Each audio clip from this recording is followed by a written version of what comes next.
Is it working? It is. It's working again. We're live. Morning. Good morning, Debbie. Morning, Bertie. Happy Friday. It is. It's Friday. It's like sunny. It's not snowing. I can see blue skies. It makes all the difference, doesn't it? Yeah, I can see blue skies outside as well today. So time. Yeah. So last week we were talking about time management, and we ran out of time. The irony. 10 minutes is a short amount of time, though, isn't it? It is, and we've got big mouths, haven't we? We've got lots to say. We have. We've got lots of good advice.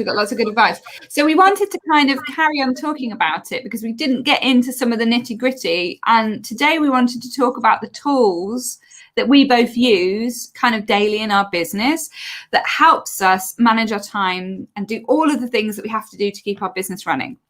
Yes, absolutely. I think we got a question last week. Did we answer it about how do we keep focused? Did we cover that one or not? Was that the one that jumped in at the end?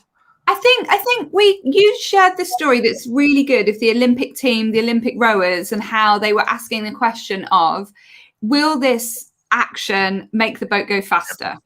And having that like really clear focus and just asking yourself, is this going to help my business? Is this going to help my business? Is that going to help my end goal? I don't know if we quite answered the thing about focus, but I think it is understanding where you're going, isn't it? What's the end point? What's the destiny? Where do you want to get to? And then really tailoring everything to make sure that it's working towards getting you to that point. Exactly. And what you can also do is break that. So, with that, will it make the boat go faster? That's a really good thing for just shooting for your main goal. You can really like stay focused. Like that's almost like questioning your daily task. Are these tasks working towards that bigger goal?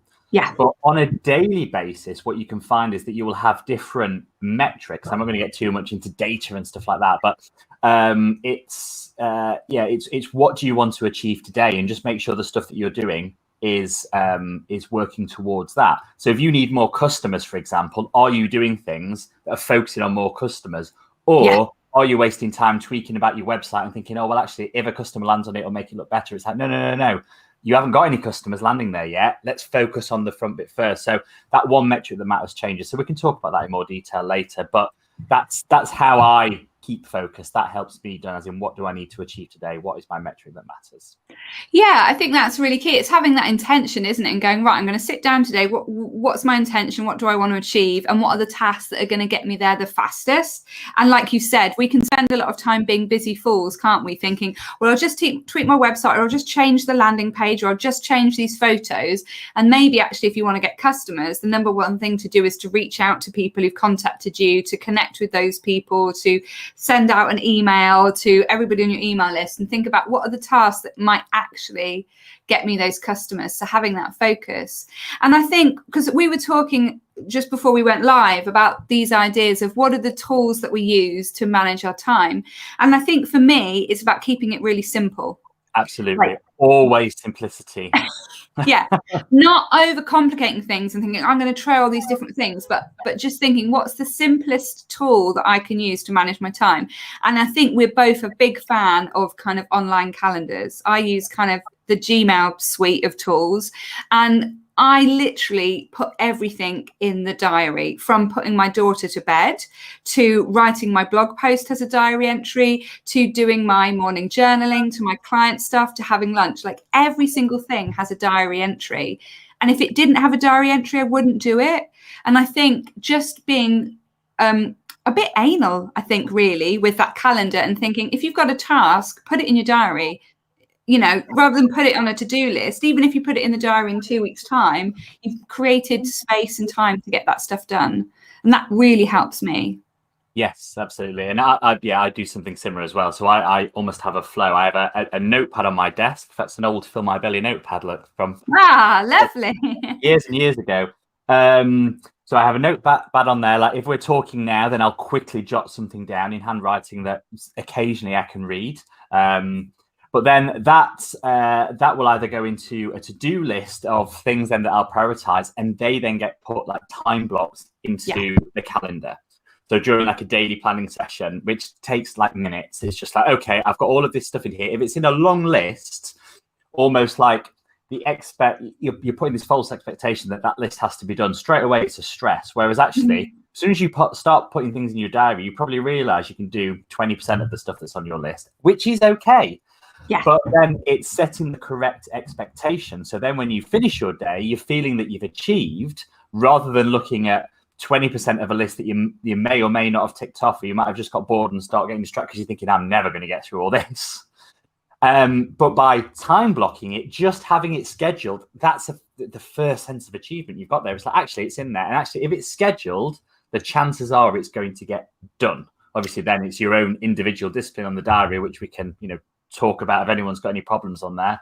But doing those things once they're scheduled just makes so much more difference, because I think a lot of the time we can set high expectations, as in we'll think, oh yeah, that's fine, that'll take 10 minutes, and it doesn't, does it? Like a 10-minute job takes an hour job takes 2.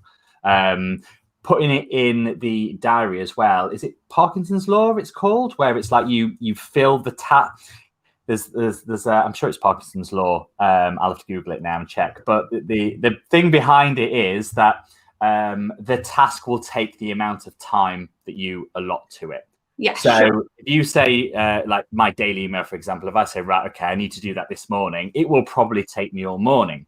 Yeah. Whereas I generally leave it till the end of the day, or I'll try and do bits between meetings. Like, and I've got 15 minutes and I can just bang it out really quickly because I have that allotted time. So if you allow yourself too much time, you'll always find a way to fill it. Yeah, I really agree with that. It is true, because we're great procrastinators and we use lots of time and we think about lots of things of the ways that we can do, the thing that we can do. I agree. I'm like a big deadline person as well. If I have a deadline, I will make sure it's done by that deadline. And if the deadline gives me 2 weeks, it will take me 2 weeks to do that task. And if the deadline is an hour, it will take me an hour to do the task. So I think that's really interesting, isn't it? Like psychologically, how we just get on with stuff when we've got to do it. And I think also with that time blocking, there'll be certain things that we do each week that we can just have scheduled in, like writing a blog post or doing our admin or doing our finances. And if those stuff are in repeatedly, they start to build really good habits as well. And we make sure that stuff gets done. So I think using that calendar also gets us into these habitual kind of ritual routines of Thursday morning, I write my blog post. Yeah, exactly. I mean, Portia just said as well that long lists are daunting, and they are. That's exactly what we were saying. If you've just got a huge list of things, it's like, well, what actually do I do first? Yeah. You then just start picking out the little easy tasks just so you can get a few more ticks on the list. But getting back to the point I was making earlier, are those the things that are going to actually focus on the metrics that are important to your business? And they're probably not. They're probably just things that need to be done, and maybe whereas you're not doing the important stuff because you're putting that off, and then by the end of the day, you've run out of time because you've not scheduled it in. The other thing that I love, which you mentioned last week, is the Pomodoro technique. And that's like using that tomato timer. Like if I'm in between clients and I think, right, I'm going to spend some time answering emails, I'll set a timer for 20 minutes and I'll just answer as many emails as I can within that 20 minutes. And once the timer goes off, I get up, move around, do something else. And having that timer helps me become laser focused on the task at hand. So I'm like, I've only got 20 minutes. I can't start drifting off and looking at other things or, answering social media posts. So doing the time blocking and then actually getting your phone out or getting an egg timer or however you do it and just setting that timer, that helps you be laser focused as well. And I think that really works on just getting the thing done that you've agreed that you're going to do. Yeah. And that's great. I use that method, just setting a timer, exactly the same as you for email. I also use it for my accounts as well. Yeah. So 20 minutes a week, just keeps on top. Just put those receipts in and just make sure they're there. Otherwise, I'm just then constantly being chased for things, and something that should just take 20 minutes actually ends up taking a lot longer. So it's really good for those tasks that can just suck an entire day if you allow them to. Yeah, I could spend days answering my emails. Are you still a zero inbox email guy? Yes and no. Do I get down to zero? Probably about once a week. Okay, that's great. But I do manage it in the same way that I was talking about before. So yeah, it's if it's unread, it's something that I have to do, but I don't going back in and clicking in emails and things like that. So I made a video on that a while ago, which I'll probably redo. I can probably explain it a little bit clearer now. Yeah, when you said that to me, I was like, oh my God, inbox zero. This feels like the nirvana of the business world. And even if you can do that once a week, because there's so much pressure in knowing that they're sat there waiting for you to do that. And if you just set that timer for 20 minutes and just get them done, you'll be amazed at how fastly you just whip through them. If you're like, all I'm doing is just getting rid of these emails. So yeah, use your calendar and use your timer. Maybe they're the only tools we've talked about, but actually they're the kind of main ones, aren't they? That time blocking and timing yourself and getting the stuff done. Yeah, exactly. There's Trello as well, which is great for project management. Yes. Probably a session in itself, really. So whether we do that next week or we do it a little bit further, because we had something for next week, didn't we? But maybe we'll speak about Trello and actually that project managing mindset of just moving things through a project is actually really useful for certain types of tasks. Not for everything, but for certain projects, certainly.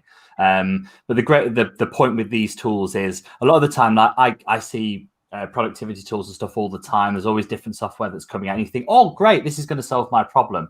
Actually, you can put so much time into learning a new tool, and actually the process is probably what you could have done anyway. So pen and paper, going into notes, managing your email, using something like Trello and your calendar are more than good enough. And that's 5 tools already. So things that say we'll replace all those tools with one, you'll still it can't replace your pen and paper. So straight away you've got 2. You'll still need your calendar anyway. So it's not as clear as what it's not the silver bullet, essentially. It's kind of like snake oil, isn't it? It's like replace all of this stuff with another whole system that you've got to use. And pen and paper and a good calendar works every time. And that's what people would have used in the 80s, isn't it? Like the time management systems haven't changed. They've just become digitized over time, really. Exactly. And Portia's got a 10,000 email inbox. That would I wouldn't be able to sleep, Portia, with that. I used to work with someone and he had I used to look at his screen. He had 16,000 emails there unread. It's like, it just used to go through me. So yeah, I think the best thing for you, Control A, highlight all, delete, and there we go, start again tomorrow. Done. You don't need them, except keep reading mine. They'll email you again if it's important, won't they? So just maybe just ditch them all and start again. Well, that's enough. We've run out of time this morning. Portia's giving us some smiley faces. That just delete all, Portia. Give it a go. And we'll see you next week. Tomorrow. We will see you next week. Oh yeah, tomorrow. Yeah, whenever it's on the little bit and stuff. Friday, 10 o'clock. We'll be back. If you're watching on the replay, thanks a lot. Hit the like button and stuff. Right, see you later. Bye. Bye.